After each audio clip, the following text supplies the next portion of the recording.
Bonsoir, bienvenue dans l'édition de 20h de l'information continue. Nous ouvrons notre journal sur une série d'affaires meurtrières qui secouent une petite ville de notre beau pays, la petite ville de Bromois-sur-Sorgue. C'est dans cette localité du nord-est des Vosges que des événements tragiques défraient la chronique depuis environ 2 mois. Ce n'est pas moins de 4 meurtres non insidieux dont nous parlons ici. Si pour l'instant on évoque les actes d'une bête sauvage, la gendarmerie de Montferrand affirme qu'aucune piste n'est à ce jour écartée, et que son antenne locale travaille d'arrache-pied à résoudre ces affaires. Pour des raisons évidentes d'enquête en cours, nous tiendrons l'identité des victimes sous silence. Contactés par nos soins, ni le maire ni la population locale n'ont accepté de répondre à notre envie spéciale. Nous savons cependant que la population des gens du voyage est violemment prise à partie, selon des on-dit. Les meurtres de Bromois-sur-Sorgue, une enquête dérive à l'entier. Bromois-sur-Sorgue, petite ville de 6000 habitants, située dans le parc national des Vosges, en Moselle, voit sa tranquillité et son bien-être remis en question par une série de meurtres sordides, 4 au total en l'espace de 2 mois. La gendarmerie locale avance à pas mesurés dans ce que certains ici pensent comme étant une nouvelle affaire de bêtes sauvages, à la manière de celle du Gévaudan, incriminant la politique écologique de réintroduction des loups. D'autres encore y voient les actes d'un forcené issu de la communauté des gens du voyage. Si personne n'accepte de répondre devant la caméra, on évoque aussi la présence de signes rituels comme, je cite, des spirales ensanglantées, donnant à ces affaires une teinte superstitieuse commune à ces régions très enclavées. Une série d'affaires que nous continuerons de suivre pour l'info continue. C'était Éric Valentier. À vous l'antenne.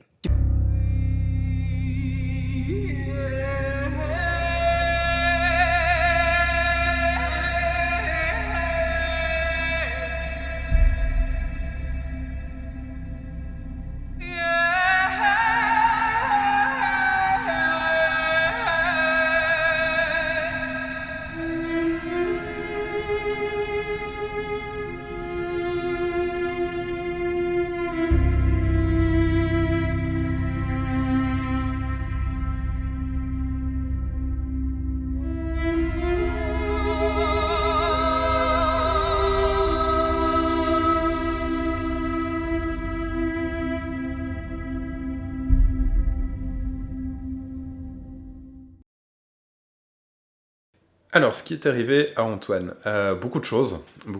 Antoine avait démarré l'aventure en étant très droit, très sûr de lui, très dans ses convictions d'aller... il savait pourquoi il était là, il savait pourquoi il était rentré à la gendarmerie. Et puis, tout doucement, au fur et à mesure des épisodes, sa réalité a commencé un petit peu à se transformer, pas se détruire, mais à se transformer petit à petit. Il a reçu beaucoup de claques dans le retour de sa mère dans sa vie, alors que au fond de lui, même s'il espérait pouvoir la retrouver, il ne pensait pas la retrouver comme ça. Son frère aussi, la relation avec son frère qui a énormément évolué. Tout ça a fait que Antoine n'est plus du tout le même qu'au début de la saison. À mon avis, la transformation n'est pas terminée. Je pense qu'il va encore recevoir quelques claques et que sa réalité risque d'encore en prendre un coup. Je pense que son moral risque aussi d'en prendre un grand coup, qui risque probablement de sombrer dans une espèce d'incertitude qui va le mettre à mal. Surtout si on joue avec Benji, parce que Benji c'est son fil, et donc il est capable de pouvoir prendre des décisions complètement contraires à ce qui est censé être son identité, parce que Benji. Eh bien, j'espère que cette deuxième partie de la première saison va vous plaire. Nous, en tout cas, on est ravis de vous retrouver. Et j'espère qu'on va vivre encore tous ensemble des moments intenses. Alors, Morgane, ces derniers temps, elle a traversé pas mal de trucs, entre autres la découverte de pouvoir, même si elle aurait eu bien de la peine à appeler comme ça dès le début. Ce qui lui arrive là tout de suite, c'est qu'elle vient de rejoindre plus ou moins volontairement, mais elle vient de rejoindre clairement le cercle de sorcières qui est responsable de toutes les affaires de brouhaha actuellement, en tout cas de ce qu'on a cru comprendre jusqu'ici. Donc voilà où elle en est. Eh ben, c'est une bonne question parce qu'elle y est quand même pas allée. Elle y est allée un peu en freinant des cas de fer.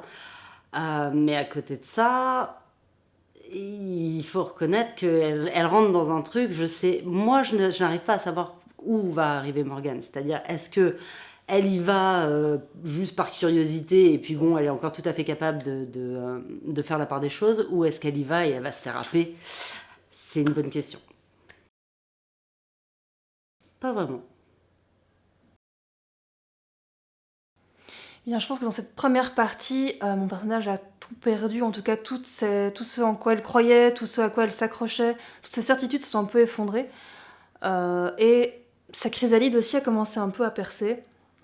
Et elle a attrapé la seule main tendue qu'il y a eu vers elle à ce moment-là, de son point de vue, c'était une main de Donadieu, qu'elle a saisie et, par son fils, parce que le père n'y serait jamais arrivé. Et je pense qu'elle est bien devenue une Donadieu. Et on verra ce que ça va donner. Bien justement, c'est dur de se projeter parce que c'est moi qui décide, mais c'est aussi les dés, c'est aussi les autres, ce qu'on amène dans le jeu, donc j'arrive pas à vraiment me dire tiens, il va lui arriver ça.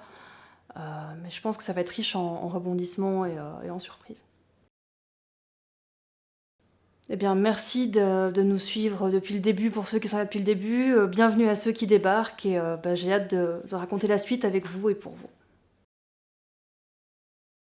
Alors, lors de cette première partie de saison, Raymond est quand même a commencé à avoir peur pour sa brigade parce qu'il pensait qu'ils allaient tous s'impliquer émotionnellement ou personnellement dans ce conflit. On a vraiment vécu au début des heurts et des conflits dans la brigade, et paradoxalement pour Raymond, alors on est tous bien conscients que Raymond ne capte pas tout ce qui se passe, mais pour Raymond les choses vont mieux, ils ont réussi à se détacher de tout ça. Et on voit bien que la brigade est en train d'elle-même se plonger dans des affaires très personnelles, mais Raymond ne voit absolument rien. Et pour lui, tout va déjà un peu mieux. On arrive sans doute à un dénouement, on va attraper cette fameuse ou ces fameux, on va dire, meurtriers. Donc pour lui, il voit un dénouement plutôt positif en termes d'affaires, même si ça reste complètement difficile à accepter ou à comprendre. Hein. On a bien compris que le côté surnaturel lui passe au-dessus de la tête, ancien professeur de mathématiques qu'il est. Et donc, il croit qu'on va sans doute bien s'en sortir avec la brigade. Donc, je crois qu'il ne voit pas grand-chose de ce qui se passe réellement. Par contre, il est focus et très focus sur l'affaire, malgré tout ce qui s'est passé récemment, et la brigade qui est partie un peu en déliquescence du fait de s'être retrouvée malade, parce que Raymond est resté quelque temps alité, il a un problème au cœur, son cœur a été brisé, comme on dit, il va devoir faire attention à lui, et ça a quand même mis un gros frein à l'avancée de l'enquête, selon lui. Voilà. Alors, ce qui va arriver à Raymond par la suite, rien de bien.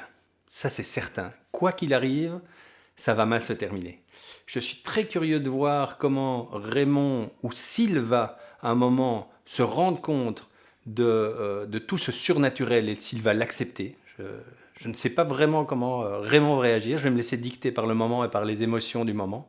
Ça dépendra sans doute de comment ça va se faire et de quels sont les éléments qui vont se présenter à lui. Mais on a bien vu que jusqu'ici, il niait tout ça en bloc, de façon très rationnelle. Il se raccrochait à une sorte de réalité, à notre monde qui est le nôtre et pas un monde fantastique et celui de dimension brumeuse. Donc je suis très curieux de voir comment ça va se passer. Mais au-delà de ça, je sais que ça va mal se passer. Tout va mal se passer. Le dénouement avec la brigade, le dénouement avec sa vie, Adeline, enfin vous avez bien suivi un petit peu ce qui est en train de se passer, ses amourettes de jeunesse, mais aussi sans doute son histoire, ses parents, pourquoi est-ce qu'il est autant Donadieu, c'est des choses que j'ai envie de révéler et de sortir, mais il faudra voir à comment et si ça peut sortir. Donc j'ai envie d'amener toute cette histoire qui est encore un peu cachée, qui est secrète, qui est, on va dire, sous-entendue dans cette première partie, mais en tout cas je sais que ça va mal se terminer.